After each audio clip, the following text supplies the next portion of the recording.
Hey guys, welcome back to the Revive Stronger podcast. I'm your host, as always, Steve Hall, and today I have Menno Henselmans and Eric Trexler back on the podcast, but on the podcast together for the first time.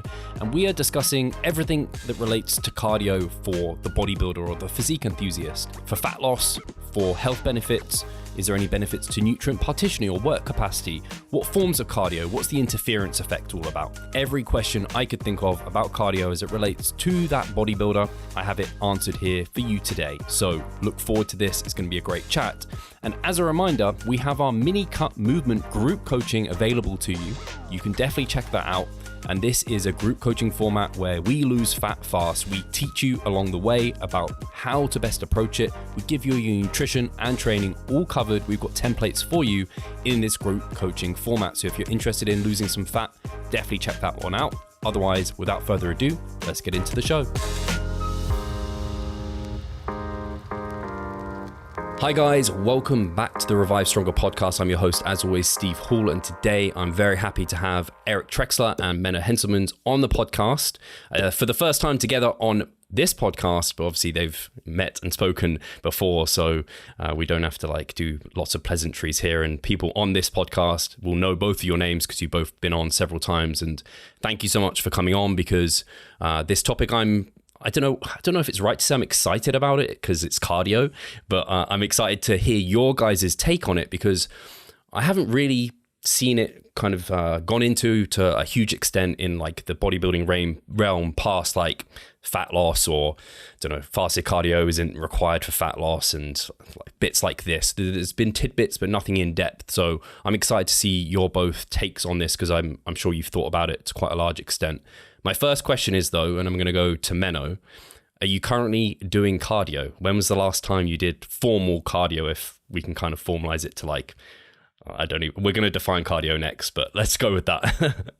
I do, yes. Many years I have not done any cardio, but currently I've gotten into kickboxing, which is very strenuous cardio.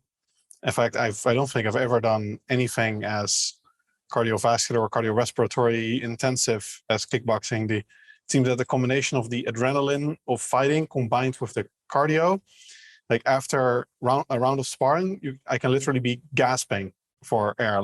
I literally think I can't breathe. So I definitely do cardio now. And I also do very mild cardio after my workouts. I'm still thinking if I need to add more cardio. I don't think so. I do usually one all-out bicycle ergometer sprint, or what I sometimes do is 2 minutes maximum speed walk on the Stairmaster on my toes, because it's very specific to kickboxing. You have to be on your toes and bouncing all the time. And I think those, because it's so short, it's essentially the kind of cardio you could get on a 20 rep squat or something. I think there won't be any interference effect with that. And it's very time efficient. And like you, I really don't like cardio. So I'm choosing the route that's most time efficient for me. And I think kickboxing is also, compared to regular boxing, for example, or wrestling, relatively easy on the cardio in contrast to what I currently already experience, because it's usually if you go by Glory or K1 rules, it's 3-minute rounds. Boxing is one a hell of a lot longer. So we've given our biases already there, that me and Menno aren't keen on cardio. But so before you were doing kickboxing, was there limited? It was just your kind of resistance training and just generally not being sedentary? I started doing a little bit, but when I messed up my back and I couldn't do any squats, deadlifts. So my workouts were extremely non-cardio, it was almost all isolation work, machine work. Started doing a little bit of cardio just because I felt like I was actually suffering from it. I could feel it when you walk up long stairs or on holiday, those kind of things. Although I also couldn't walk stairs for a long time. So then I was yeah, I think I actually need to do a little bit of cardiovascular exercise.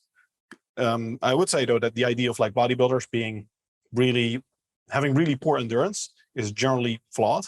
They have worse endurance, obviously, than endurance trainees, but it's better than that of the average person, especially a bodybuilder that does high rep, high volume type work. It's, like I said, it's going to be better than the average individual, just not as good as that of other athletes. Awesome. Eric, same question to you. What's your cardio regime? Well, it's funny. Basically, exactly the opposite story of Menno's, I think, if I heard everything correctly. So, I used to love cardio, and back in the day, I actually was a wrestler, way back.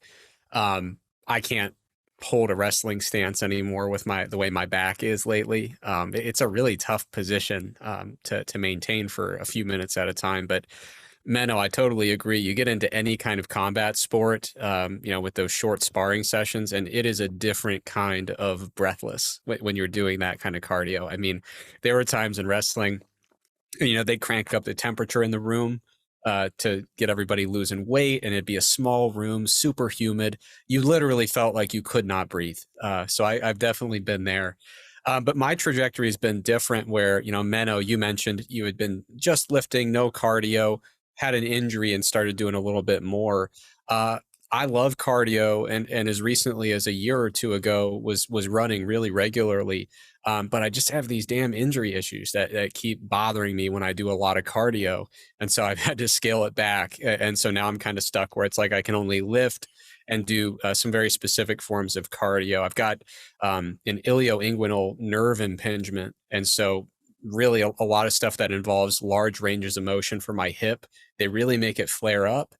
And so I do, man, it hurts to call this cardio this young in life. I used to think cardio is like if you're not doing something crazy athletic, then it's not cardio.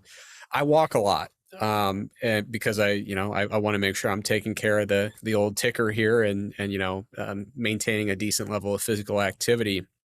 So just within the last couple months, I got this little treadmill that only goes up to about 3.5 miles an hour, but it's sitting in my office here, right off the corner here. And so at various points throughout the day, I like to get up and, just give it a good 20-30 minute walk, breaks up my sedentary time, gets me some steps in. So I'm not catastrophizing. I do expect that in the future, I will be able to get back into the type of running that I enjoy. But for now, taking it step by step, literally, and just doing a lot of walking. Thank you both for sharing your stories with cardio, because I think it's actually interesting hearing kind of where you've come from, what your perspective is on it now, because that just comes to the individualization of even cardio, your goals and this sort of thing, which obviously some of the things you have to take into consideration. But I guess I talked about defining cardio. So Menno, if you want to define cardio for you, kind of what do you see as cardio? Because I think a lot of people just I don't know, like they just see it as running. That is cardio. But you mentioned kickboxing. And Eric mentioned steps, so I'd love to hear your kind of thoughts behind trying to define it maybe. Anything that evokes a strong cardiovascular response, I would define as cardio.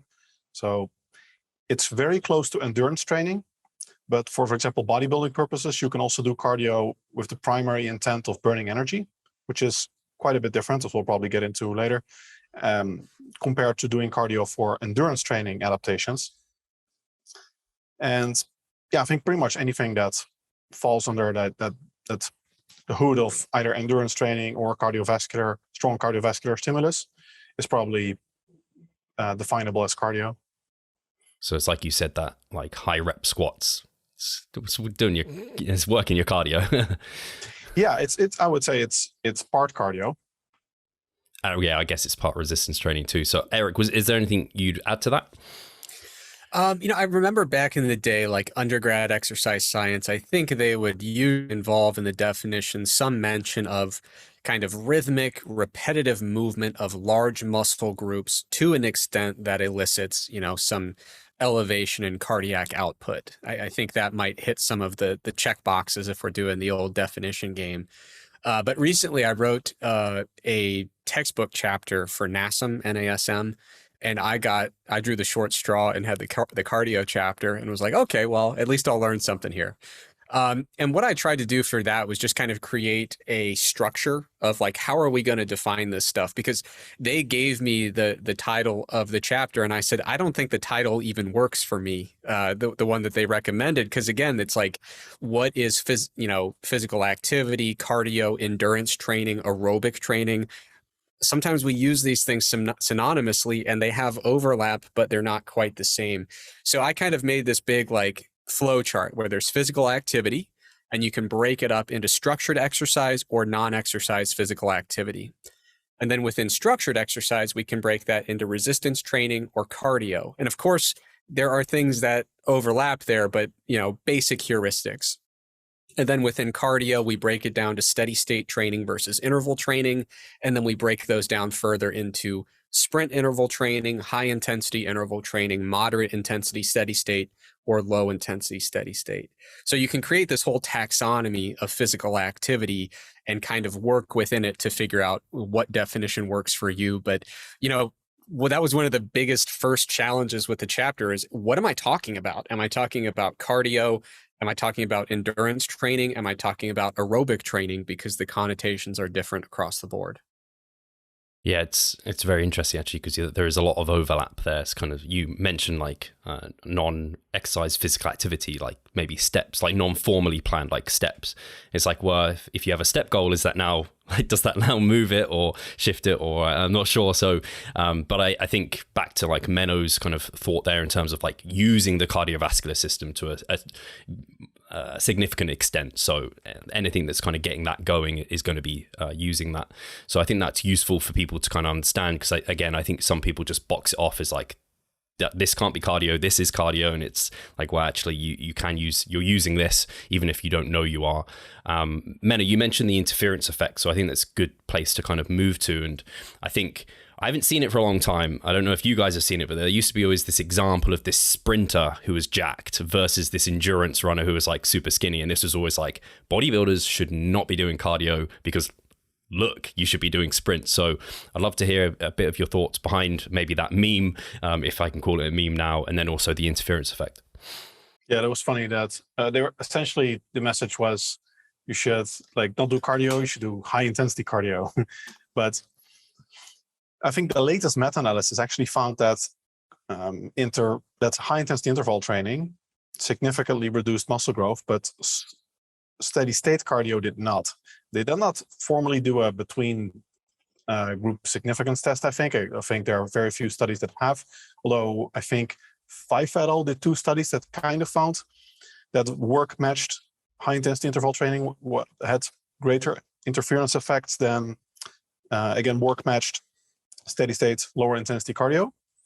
So if anything, the trend currently is more the opposite, and that's probably because the interference effect is, you could say, it's a result of trying to push your body into the 2 different ends of the strength endurance continuum. So if you have strong endurance adaptations and strong strength adaptations, and if the kind of the anabolic windows of those 2 processes overlap, so you're trying to do it at the same time, then it seems that you're not getting the full effect of both, and in particular strength training suffers. So some studies find that doing cardio or endurance training, however we define it, alongside strength training in the same program, in particular if it's in the same workout, can reduce strength development, power development, and muscle growth. And that has been dubbed the interference effect or the concurrent training effect. And there is now a lot of research kind of debating it. And I think a big part of that is because some studies look at untrained individuals, and it's like, yeah, of course, they can grow from anything. And other studies look at trained individuals, and I think in trained individuals, it is a legitimate concern. It's probably not as much of a concern as people thought, say, 5 years ago. And it's a concern that we cannot remedy with doing sprinting. Awesome. Eric, have you got anything else you'd add to the interference effect in that discussion? Yeah. So in the Mass Research Review, this is one of Mike Zordos's favorite topics to write about. And following his work over the last several years as being a co-author of the review, it's just been a lot of whiplash. So there have been meta-analyses by Sabag and Petre and Schumann, all within the last like 3 or 4 years. And there have been others as well. It feels like there's a different meta-analysis on concurrent training every 6 months, and they don't agree with each other in the nuanced details. So when you look from one meta-analysis to another, you'll find, this one said you should go with high intensity, that one said you should go with low intensity, the other one said it doesn't really matter. And this one seems to find bigger effects for the lower body, this one for the upper body, and the other one, it doesn't really matter. There's a lot of conflicting findings in there, which, gets back to the nature of a meta-analysis. Like you were talking about, Menno, it's like, well, in this meta-analysis, we're looking at a more trained population. And in that one, we weren't. And, and then even the studies or the meta-analyses where they look at, did training status matter? There's some degree of conflicting evidence. So within each thing, within each meta-analysis with concurrent training, you have to consider training status. You have to consider what was the overall training load when you factor in with the individual studies, resistance training and cardio, because I don't think anyone would really push back against the assertion that the interference effect is pertinent and worth considering when you are doing a ton of resistance training and a ton of cardio. The human body can only deal with so much at a time. And so regardless of, comparing beginners to intermediate trainees, when you start getting into really elite athletes who are pushing their training volume as high as it can possibly go with a high level of specificity, then you have to more carefully consider the cost of adding in additional training. So there are so many factors to consider in each individual study. Initially, there was this kind of seminal study. I forget the name of the author. I think it was Hickson. Yeah, Hickson in 1980, where they just put them through hell. They just told the subjects, we're just cardio up to 11, resistance training up to 11. And of course, they found a very large interference effect. It was more of a proof of concept type study of like, if we tried to make this impossible to recover from, will it be bad? And the answer is yes.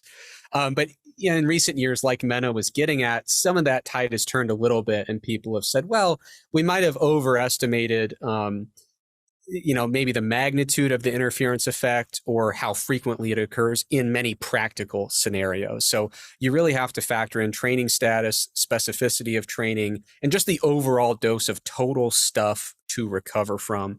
And then one final caveat I would put in there is that a lot of times when we look at the research, we kind of say, does this interfere with strength stuff, right? So power, strength, hypertrophy.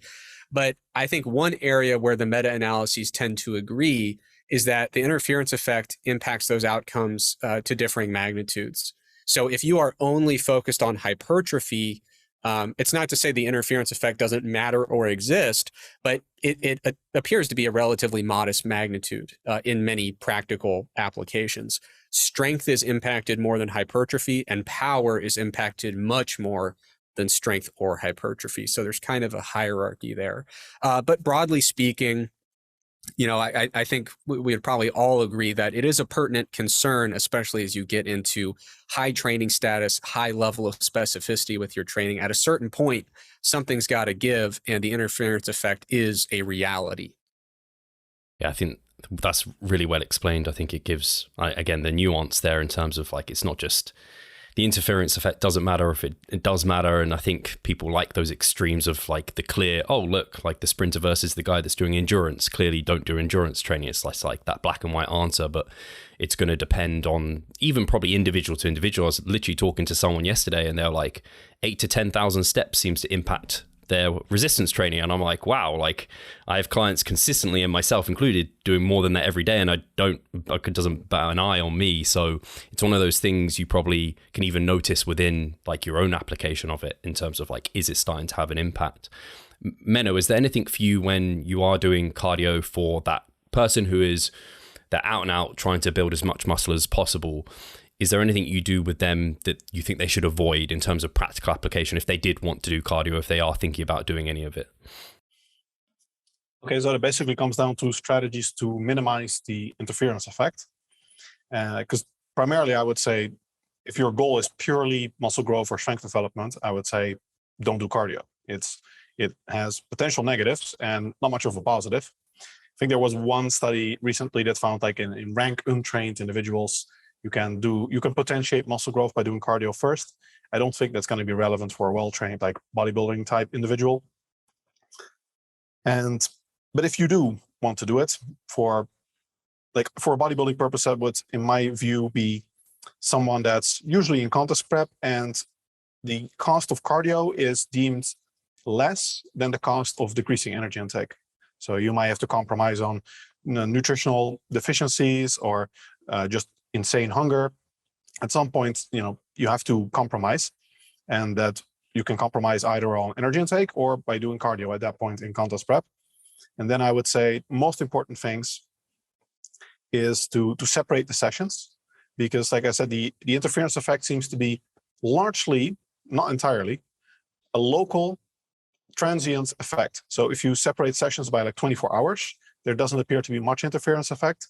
And whereas if you do them directly together, especially if you do the cardio pre-workout, the interference effect seems to be worse, because then you don't have just the interference effect of like the cellular signaling pathways, but you also have a direct detrimental effect of this cardio on the subsequent strength training session in terms of fatigue. So that would be like the worst thing you can do.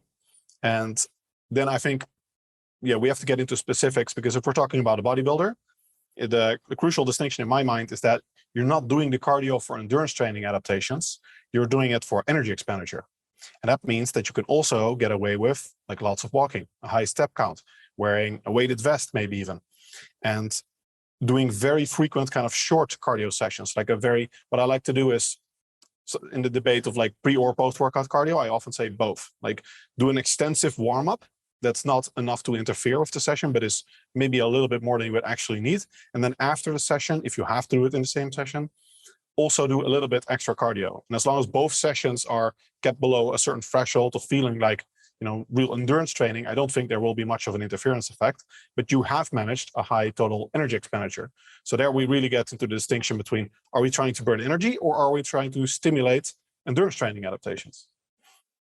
I think, that was well described. And that is essentially the question, was like, do you even use cardio for that physique competitor who's just trying to build as much muscle as possible? And I guess you gave your answer in terms of the way you view cardio for a bodybuilder is simply as energy expenditure, and therefore what's the least invasive way to get that for that individual. So that makes a load of sense there completely. And Eric, I don't know if you have any different perspectives in terms of cardio for bodybuilders, if that's something you think they should be doing. Is there any benefits outside of just energy expenditure for them, do you think? In really, really extreme scenarios, if someone is extremely sedentary and they've been avoiding cardio like the plague for a very long time, I think there is a small number of strength and power athletes who might actually benefit from just building a slightly better kind of cardiorespiratory base of endurance, just in terms of getting through their workouts without feeling super lethargic. Perhaps there might be some kind of indirect recovery benefits of just being a slightly kind of fitter, more active person in general. So when someone comes to me and their focus is strength or hypertrophy or competitive bodybuilding, I don't necessarily say, the best case scenario is no cardio, but what I usually say is, if we want to meet kind of standard guidelines for general, physical activity for health, we can probably hit way beyond that minimum threshold before we get anywhere close to meaningfully introducing, significant interference effects. In most cases, we can get up to a suitable level of physical activity that's generally good for overall health before we are doing such a high cardio load that we say, oh crap, now we're really leaving some big gains on the table. And like I said, for some folks whose cardiorespiratory fitness level is really, really low, they might find even getting through their resistance training workouts is a little more tolerable if they build up that base a little bit. But I will acknowledge the caveat. If you just ramp up their training volume, they'll get with it eventually, right? They'll adapt to that and be able to tolerate that as well. So I'm not saying, you need to immediately come in with a cardio program for a strength and power athlete, but there might be some unique instances where it makes sense to kind of facilitate that boost in cardiorespiratory fitness level. But with people who are really focused on building muscle, strength and power, then you start, I kind of just put together like a little list of heuristics when I was putting that chapter together. And this is more bodybuilding focused, but I totally agree with Menno that one of the most important things you can do is focus on timing. So if you're going to have aside from like a little warm up, like you mentioned, which I think is a really good strategy to take. If you're going to do like a really legit cardio session, if you had to do it before or after your lift, you'd rather do it after. But best case scenario is that you separate it by at least 24 hours. And with bodybuilders who are a really special population and ounces of muscle matter, I say if we can get away with 48 hours, great. But 24 hours is kind of what the literature would indicate. And 48, I kind of reserve that for the high intensity training sessions that might wipe you out a little bit. Not just, in terms of, local effects on the muscle, but just like, I mean, we've all been there. If you're a little bit calorie depleted and you're doing crazy, really intense, high intensity cardio, it does kind of take you a day or two before you're ready to go in and get like a legit squat or deadlift session in my experience personally. So I try to separate those things out to the best of our ability to kind of prioritize, okay, if tomorrow we're doing mostly accessory work for the upper body, maybe, today or that day would be a good opportunity to do a high intensity cardio session, because you'll be fine with your lateral raises either way. Where your bicep curls are going to be fine. And then within that, I try to just break things up into blocks, so if we're doing like, I'm trying to remember the exact numbers I use, but I try to break up. Yeah. So like if you're doing low intensity steady state, I say, let's try to cap that at an hour, just as like a practical limit. Moderate intensity steady state, I try to cap that at 45 minutes. High intensity interval training or sprint interval training, I say, let's try to trim that, even including rest periods. Let's go no more than like 25 minutes or so. And then we just kind of distribute those units of cardio, these kind of cardio blocks throughout the week as much as we need to facilitate the energy deficit. But with the high intensity stuff, the interval training type stuff, I try to cap that to usually, no more than like 2 or 3 a week.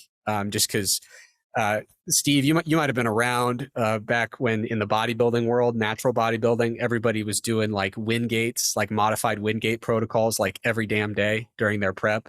I feel like the whole natural bodybuilding world was just stumbling around like a bunch of zombies, just absolutely crushed. So I try to prevent my clients from getting into that game and say, listen, there's nothing wrong with this high intensity interval training. And some metas would suggest that it might even be a better option, but others say it might be a worse option. So I try to mix it up. If we need to do more than 2 or 3 days a week of cardio, I say, let's get a mixture in there so we're not just killing ourselves with the high intensity stuff.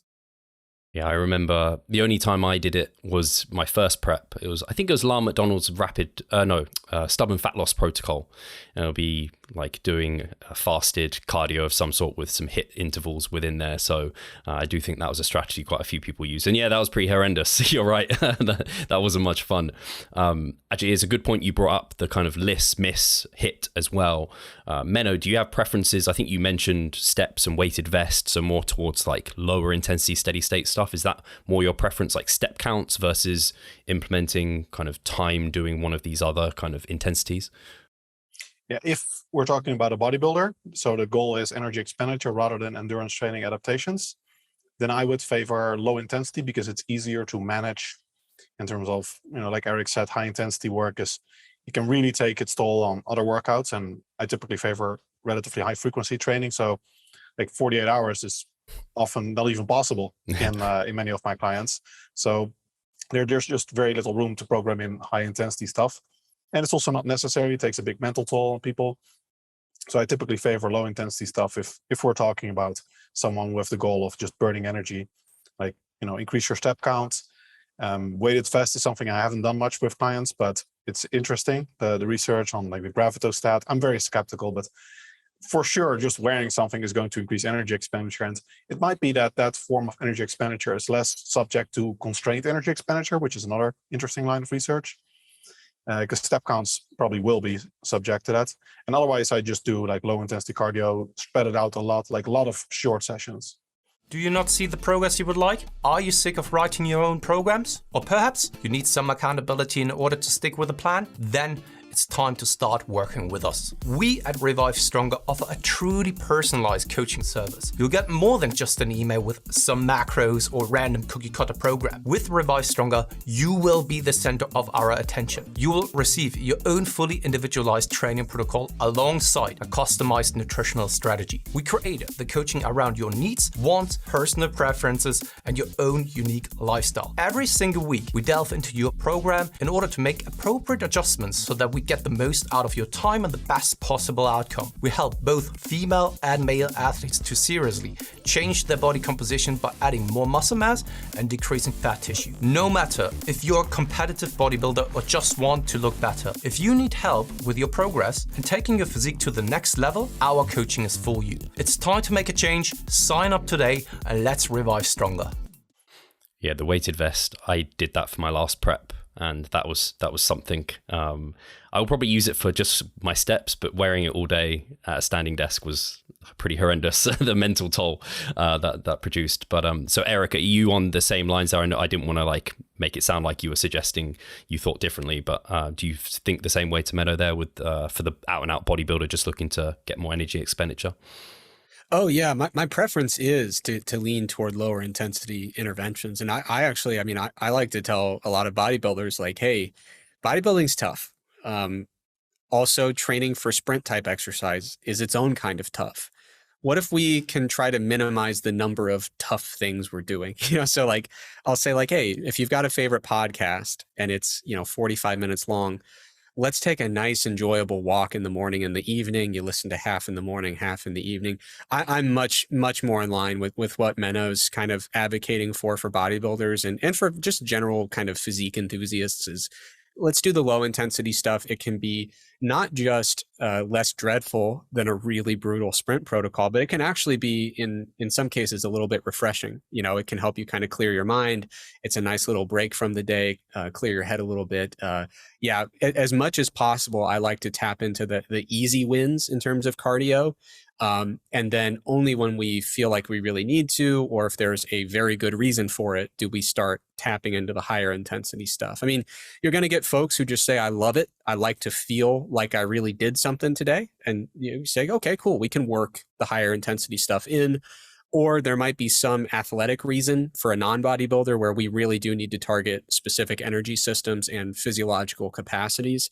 But for most folks, I really do like to advocate for finding creative avenues toward cardio or physical activity. I like to, I've had clients who say, I don't really like to run and you're saying we need to do cardio. So I guess we're at a dead end here. And I'm like, well, I'll show them there's the compendium of physical activity from Ainsworth and colleagues. And they have the metabolic equivalent amounts, kind of the relative energy expenditure amounts for, I think, 821 forms of physical activity. So I said, okay, so we're down to 820, but we're not quite at the dead end yet. We may get there, but I think we'll find something here that works. That's great. Yeah, I guess this discussion's been really good because I think you've covered off basically kind of what we're doing cardio for fat loss, kind of gone into some recovery, performance improvements. You kind of talked about, Eric, there. Maybe if that person has a bad work capacity, potentially it would help kind of bring that up. Talked about the interference effect, and then some other ones I wanted to talk about, and you kind of brought this up, Eric, was kind of the recovery. I don't think many people think about it. It's a psychological recovery. More people are thinking, I don't know, blood flow and things like this. Do you guys, either one of you, see it as like a recovery tool potentially?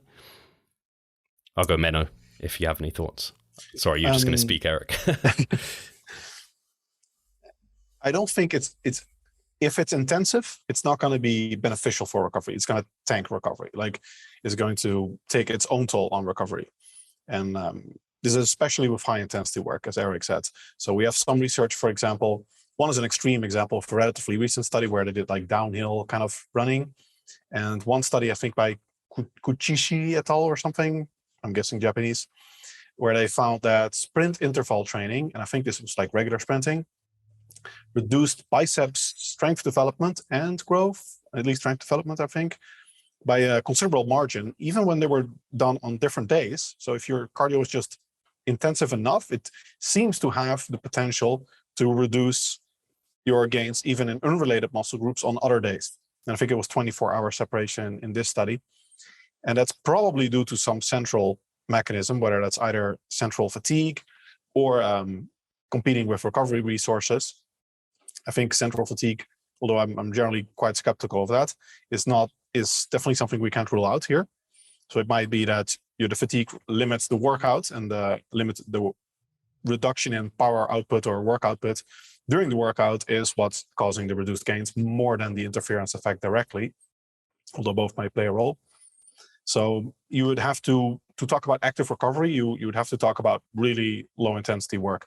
And I think that's where things like walking and the like actually shine, because they not only probably don't induce an interference effect, but they might actually be active recovery. Yeah, I totally agree with that. That's kind of what I was getting at when I brought up the term recovery. It's kind of in two different perspectives. So one would be this kind of idea of active recovery, which could physiologically, facilitate a little bit of recovery between sessions. But also, I think psychology is very powerful, and I do think for many of the people I've worked with, there is some kind of psychological component of, even on off days, staying engaged with your physical activity and getting up and moving rather than sitting down. And every time you kind of get up, you go, "Oh, I'm so sore."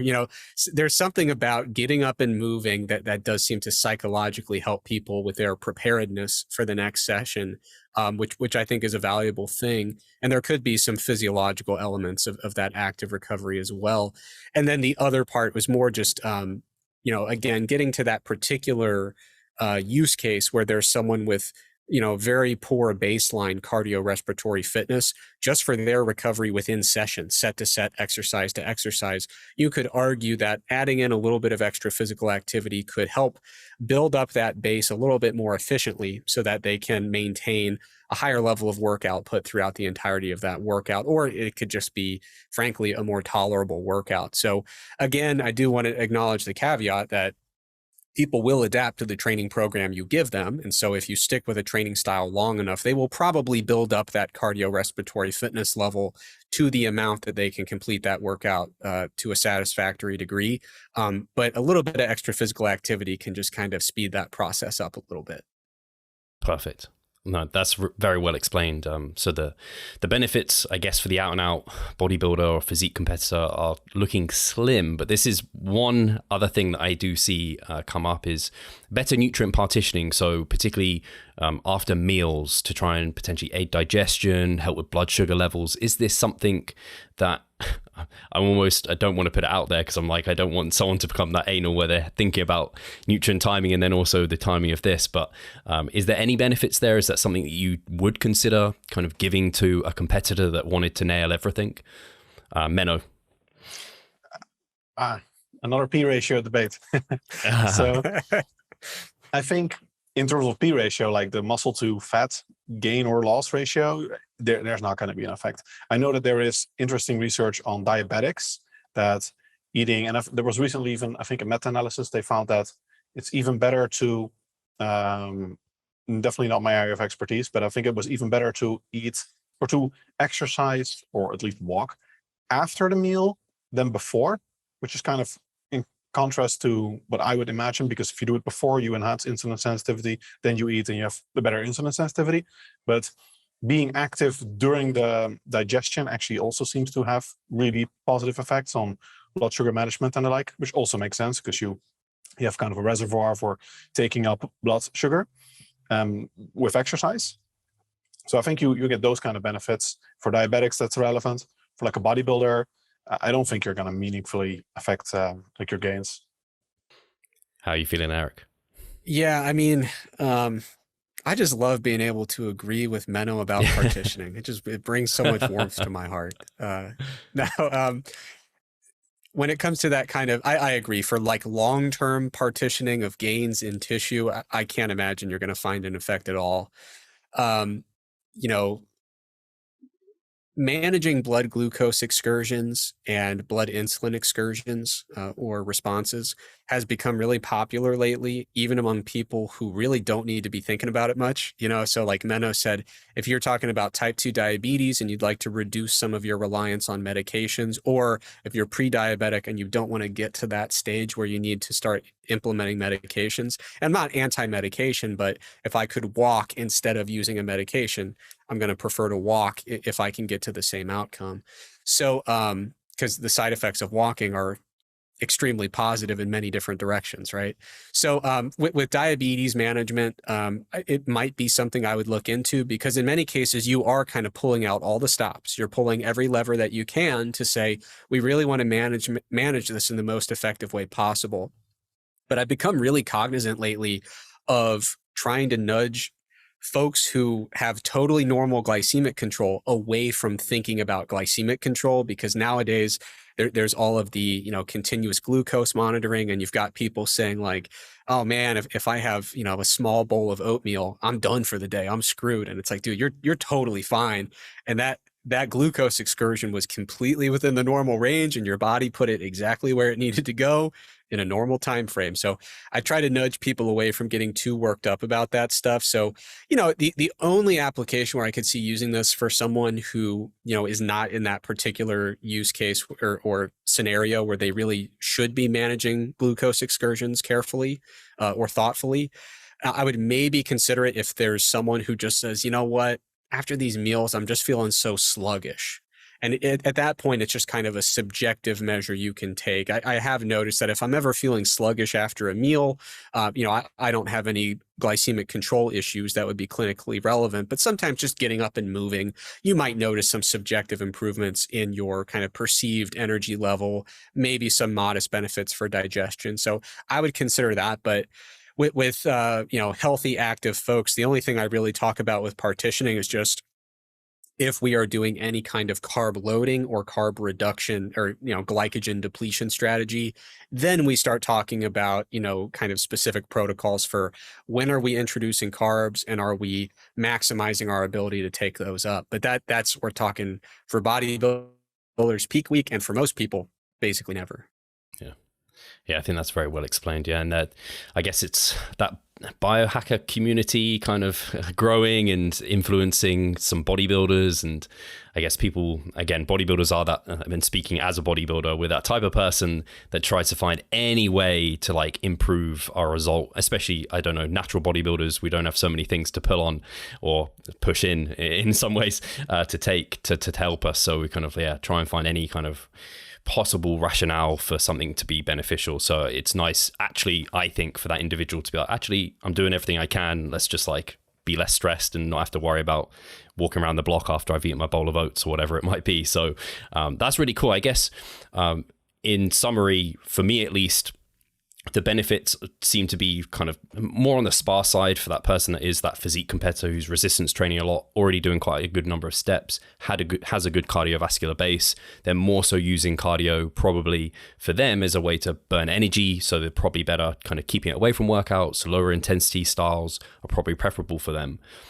But to kind of put another perspective in here, I guess as an aging bodybuilder, it comes to mind more kind of the health kind of thoughts behind cardio and whether or not there should be some in there for, I guess, cardiovascular health and well-being for that individual who is doing, again, like 4 to 6 resistance training sessions a week, hypertrophy style, higher volume, decent step count, you'd imagine 8,000 steps plus.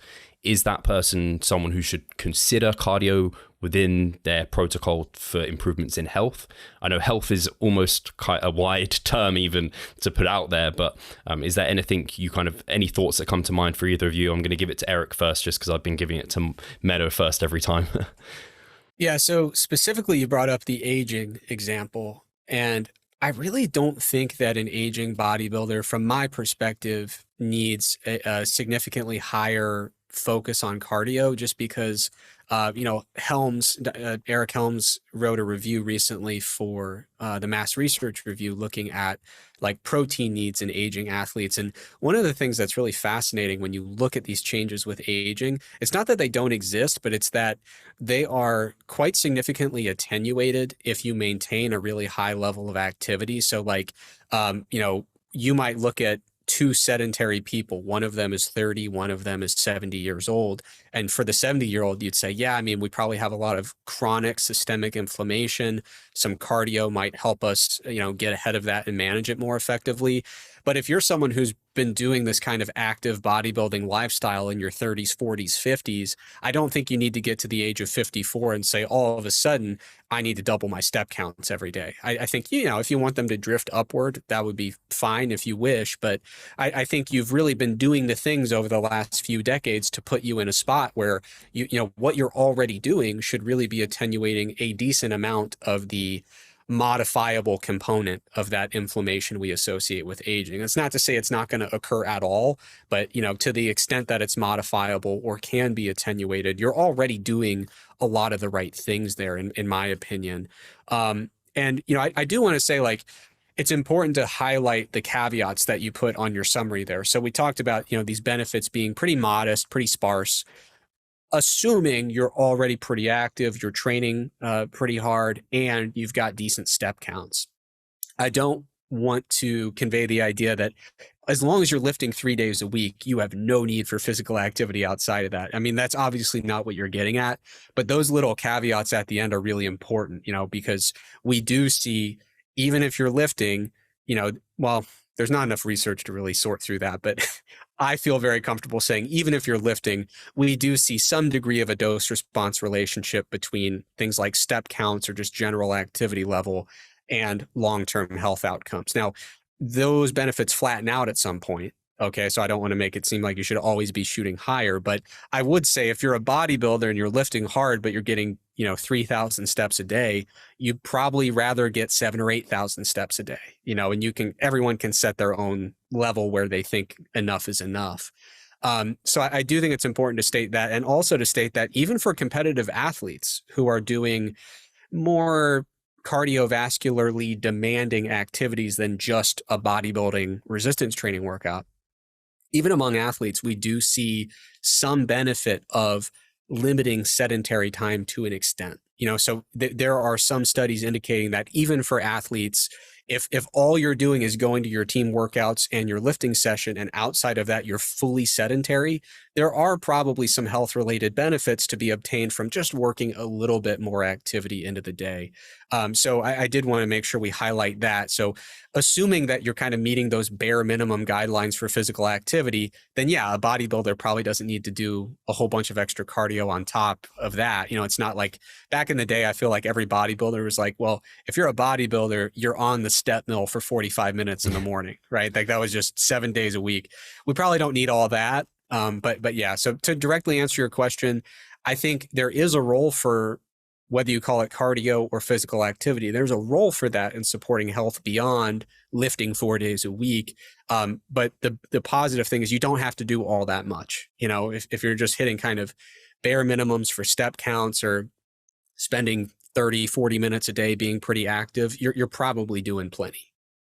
Do you have you mentioned like a 3,000 step count, get that up maybe 7,000 or 8,000. Do you have do you encourage a certain number to a client who is coming to you? I know, like, obviously everyone has their different, like some people might be getting 1,000. So you're like, I'm not going to give them 8,000. That's a huge increase. But is there just like a general recommendation, a rule of thumb that you're like, at this point, you get a lot of the benefits and it starts to tail off a bit here. And it seems to be something that most people can achieve. Yeah, I mean, the meta-analyses disagree, which is a common thread that we've talked about here. So long gone are the days where in the fitness world, you could just find one meta-analysis and say, well, looks like we solved that. So the meta-analyses disagree about if and when that relationship plateaus. There are some that say, yeah, we tracked it all the way to 17,000 steps and it slowed down, but it never flattened. And then there's others that say, yeah, once you get above like 8,000 or 10,000, it's just completely flat. So in the interest of being pragmatic, what I usually do if I'm working with someone is I'll say, okay, we're at 3,000. I don't know where the exact number is, but it's higher than 3,000, right? Where we want to kind of say we've got enough of what we're looking for here. So I'll start by saying, let's try to increase it by 1,000 or 2,000. So we'll go 3,000 to 5,000. Say, okay, is this tolerable? Does it work with your schedule? Are we feeling okay about it? And then we might make another step. We kind of work our way into that 8,000 to 10,000 range. And then we just kind of, every time we make a jump of 1,000 or 2,000, we see how it's going. Do you feel like you're recovering better, worse, or the same from your training? Like I said, is it imposing schedule constraints that are just not going to work for you? In some cases, we'll find that people, they fall in love with it. They love walking and they're like, wow, I never thought I'd like this. And so all of a sudden they're saying, hey, I know we're at 10,000, but can we bump to 12? And we say, sure. Yeah. Let's see how it goes. So that's kind of my approach is I always try to be really pragmatic with coaching. And, there's a big gap between the newest meta-analysis and what's going to work for your client and their preferences and their goals. So I start 1 or 2,000 at a time. We play it by ear. We communicate well. And usually somewhere in that, 7 to 12,000 range is where I think a lot of people are going to settle. Really well explained. Menno, have you got anything in addition to what Eric said there? Yeah, I fully agree. I think I might be slightly more skeptical of the need for more activity, because if we're at the point where we don't have a lot of research on this, we're kind of looking at what's the holy trifecta, if you will. If we have the three parameters of physical activity, like endurance training, strength training, and then general physical activity level, like step count, what's sort of the optimum balance, right? And as Eric said, it depends on the levels of each. You can't just say like, this is the best one of this. I think the latest meta-analysis found like 8K step count is about where the levels drop off. But as Eric said, that is really going to depend on where the other levels lie and which other data you look at. So maybe a good guideline as any to go with, 8,000 if you need one number. But let's say you have an individual that's like me, doing daily strength training, like full body workout, more bodybuilding type training, so relatively high volume, and not like I don't go over 5 reps. It's quite some high rep work and the like. So there's a certain cardiorespiratory, cardiovascular stress in that, and you're not completely sedentary, but you're probably also not very active. What are the benefits of adding either cardio or a higher step count to that? Like, we don't have a lot of research on this because we're looking at people that are low on everything. Like in the general population, everyone is low on everything, and we have some people that are okay on some measures, and then we see, well, you add a little bit more of the other, it's still good. But what if you have someone that's really maxing out one of the three, So you could say the same for someone with a 20K step count. Does adding cardio to that still make a difference? Well, we do know that these things have different types of health benefits, especially strength and endurance training, with endurance training traditionally being more highlighted for its cardiovascular health benefits, which is probably on average accurate or justifiable. So probably, yes, some cardio is going to be good cardiovascular wise, but you run into plateau effects on everything relatively quickly. If you look at all these dose response curves, step count seems to be the one where actually there is the least plateau. Like Eric said, like 8K, and some research finds you can go even higher. And endurance training and strength training, they plateau quickly. We're talking about just a few hours per week in most research. I think one meta-analysis found that 1 hour was the max with strength training recently, and even found that the effects were worse when you got higher, which makes no sense in light of the total body of evidence. And there was also one study, I think a pretty nice one, because it was like a 2-year study on elderly individuals, and they were already quite physically active. And then they added 2 cardio sessions per week, and that made no difference in their all-cause mortality. So it's clearly not the case that you need that. You need those at least 1 to 2 free cardio sessions. Otherwise, you're gonna die at age 50.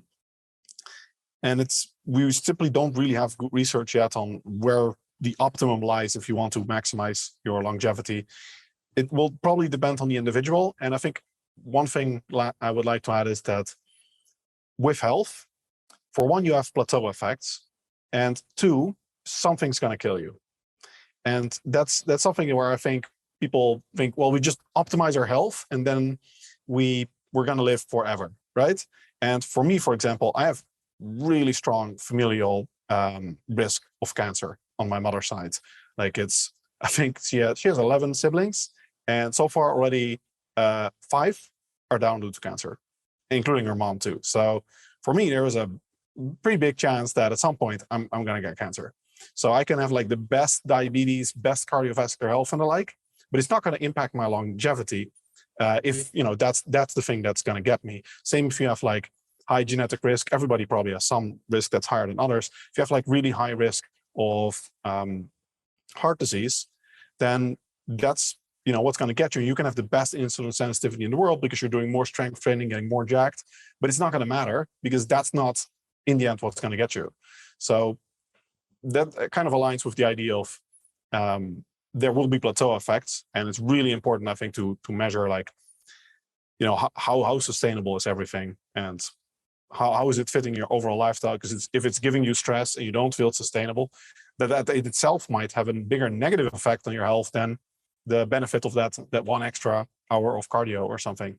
So yeah, that's basically, we don't really know yet. I'm skeptical of the need to do much, but probably for optimum benefits, you would want at least a bit of everything, step counts being one of the more surefire ways to have some benefits for regardless of the other two parameters. And then probably a little bit of cardio, and well, strength training is actually for health, maybe not that important, but most of the listeners here are probably good in that regard. Yeah, and if I could add a couple of things, I mean, I totally agree that, when we look at the number in these meta-analyses for step counts, we're basically assuming that everything else is being ignored, that people are not lifting regularly, they're not doing a lot of structured cardio. And so absolutely, I would agree with your perspective that we can probably shave a little bit off of those numbers if we say, oh, by the way, I lift 4 days a week with high volume resistance training and I do a cardio session every Saturday, so we do have to kind of move these different pieces around. And I would also add one thing that might be overstating potentially the health-related benefits of high step counts is I do wonder to what extent high step counts are more of a correlation than a causative factor. I do believe that there is some degree of causation involved, that limiting sedentary time, breaking it up throughout, I do believe that that is beneficial to health. But if you look at a 70-year-old who's doing 12,000 steps a day and a 70-year-old who's doing 3,000 steps a day, their entire lives look different. You know what I mean? I mean, they are engaged in completely different activities. They likely have different social circles. And when we look at longevity and aging, I know people like to stay just on the physiology, but I mean, having strong social support and close ties to people around you, in some studies, does seem to be an independent predictor of longevity and health outcomes as we get into our 70s, 80s, and beyond. So to some extent, you could argue that the step counts are a little bit inflated in these meta-analyses if you are someone who's lifting and doing structured cardio on top. And, they might also just be factoring in some signal of a completely different lifestyle and completely different set of circumstances for someone as they age.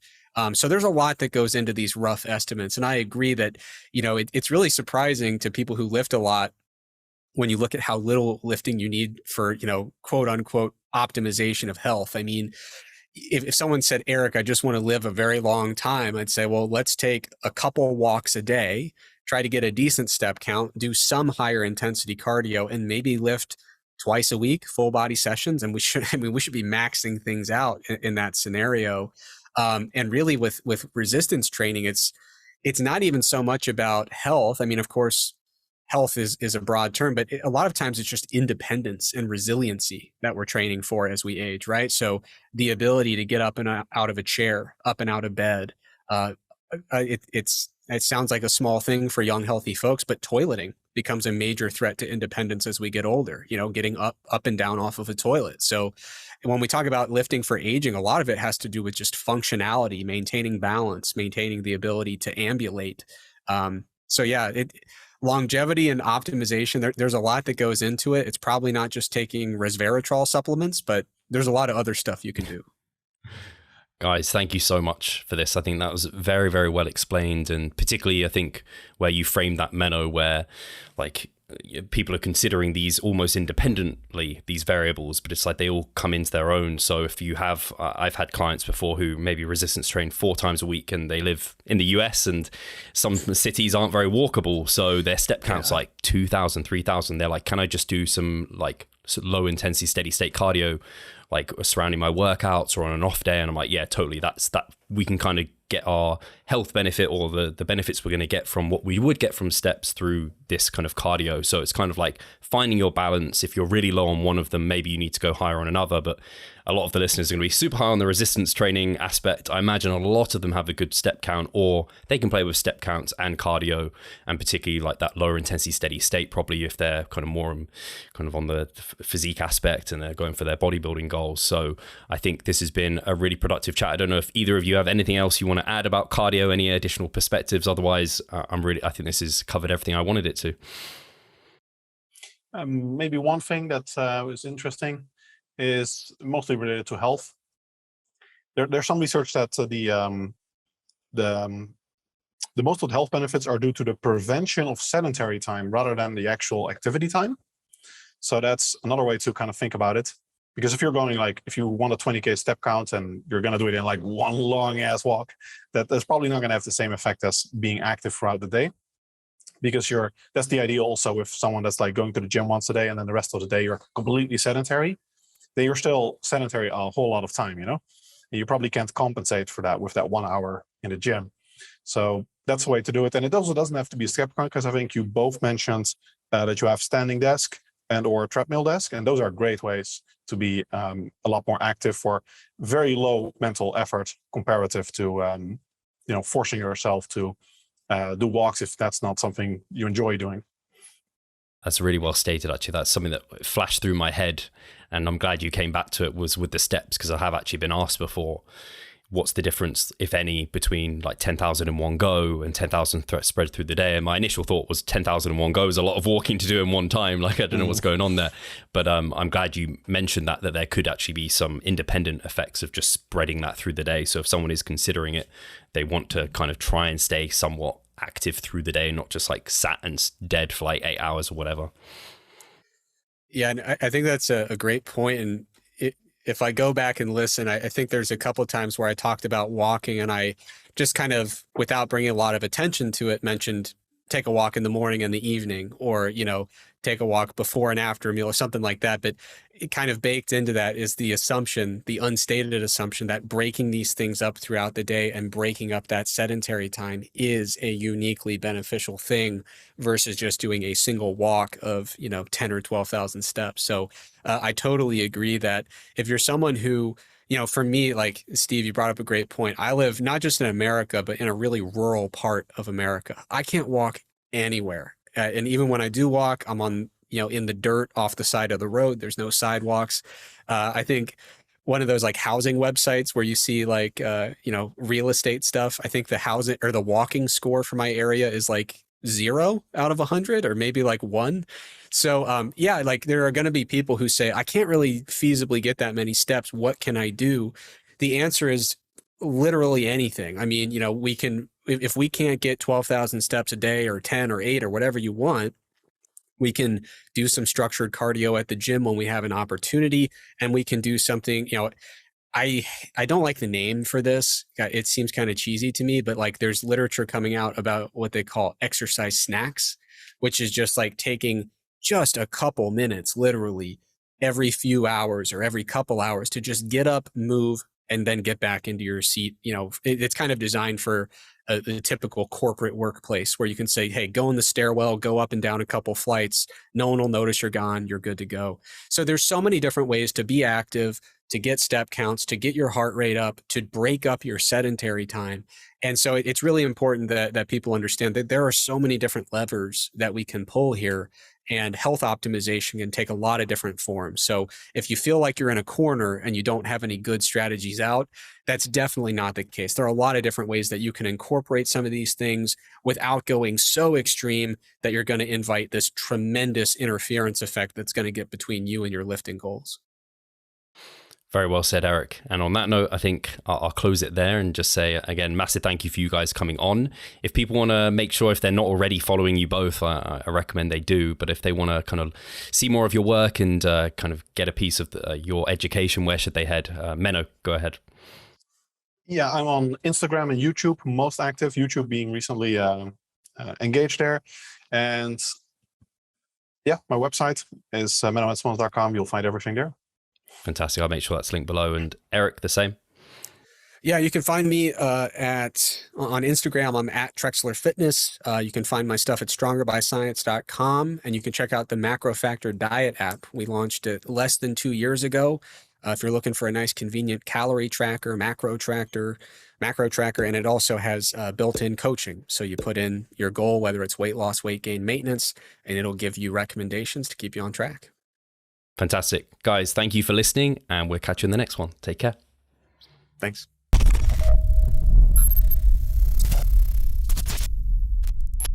Losing weight fast while maintaining muscle mass. Sounds too good to be true, doesn't it? It isn't though, it's reality and we know how to do it, and we will help you achieve this. The Minicut movement is an 8-week fat loss program to make you lose a huge chunk of fat while maintaining muscle mass at the same time. We will support you from the beginning to the end so that you see the results you would like to and come out of it much stronger. You'll receive a fully automated spreadsheet that is based on your nutritional needs. You can choose between 6 different male and female training templates. Over 30 videos will guide you through each and every single step of the Minicut so that you're getting the most out of your journey and that you always know what to do. But the best thing is that you can start whenever you want. The Minicut movement is open 24/7. So if you want to learn more or you're ready to sign up, hit the link in the description below. So let's revive stronger together.